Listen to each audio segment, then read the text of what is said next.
Good afternoon, welcome. This is Waec year 2018 Commerce Pass question.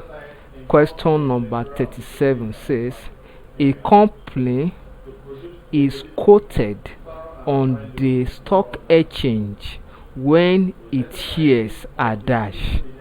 When we talk of quoted, that it is listed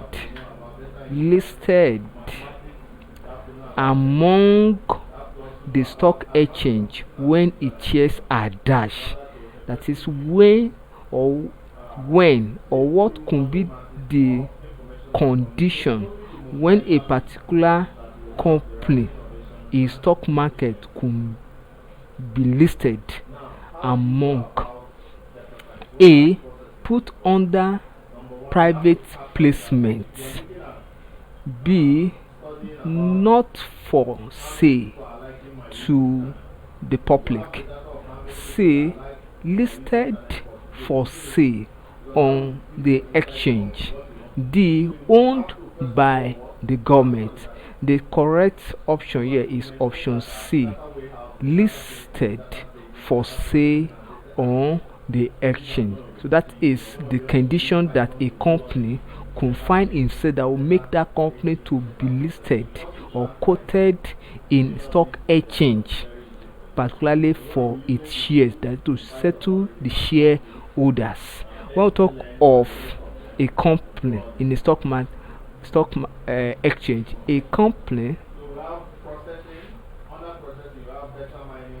a company is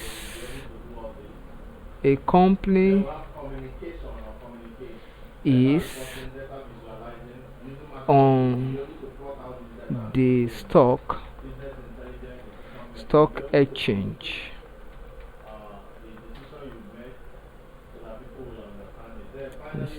list when its shares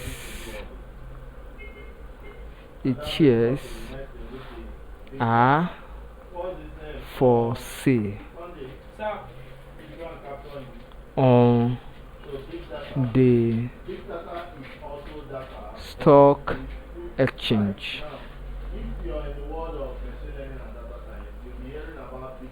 Thank you and God bless you. Kindly subscribe for more of our videos.